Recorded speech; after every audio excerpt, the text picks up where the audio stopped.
अस्सलाम वालेकुम नाज़रीन, ए टू ज़ी न्यूज़ में खुशामदीद और मैं हूं ईमान फातिमा। नजर डालते हैं आज के इलाकाई और इंटरनेशनल खबरों पर।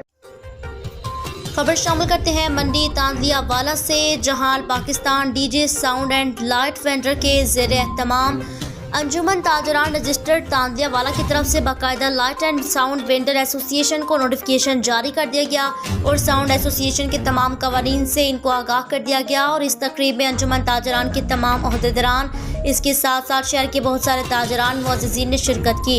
अंजुमन ताजरान की तरफ से साउंड एसोसिएशन के तमाम ओहदेदारान को मनसब पर फायज होने पर मुबारकबाद पेश की गई, नेक ख्वाहिशात का इजहार किया गया। सदर जनाब हाजी शहजाद बख्तावर अली खुराना ने इजहार ख्याल करते हुए कहा, हम हर वक्त हर लम्हा ताजिर बरादरी के साथ हैं, किसी सूरत में इनको अकेला नहीं छोड़ेंगे, इनके साथ शाना बशाना खड़े हैं। चेयरमैन अमीर मुश्ताक अहमद ने कहा, साउंड एसोसिएशन रजिस्टर्ड को हर किस्म का कानूनी तहफ़्फ़ुज़ फराहम करेंगे। मजीद कहा कि हम अनकरीब एक ऐसा निज़ाम ला रहे हैं जिसमें मार्केटों के निज़ाम को मुनज़्ज़म किया जाएगा, जिससे इंशाअल्लाह ताजिर खुशहाल भी होगा। नायब सदर शेख फारूक अहमद, सरपरस्त आला रियाज अहमद गुल, जनरल सेक्रेटरी महर मोहम्मद माजिद ने भी अपनी तकरीर में ताजरान की तामीर तरक्की पर मुफस्सिल बातचीत की। साउंड एसोसिएशन के सरपरस्त आला सीनियर मोहम्मद अकरम, चेयरमैन मोहम्मद रशीद, सरपरस्त आला मोहम्मद इमरान और सदर मोहम्मद जावेद और इनकी पूरी टीम ने इस पर अंजुमन ताजरान का बेहद शुक्रिया अदा किया।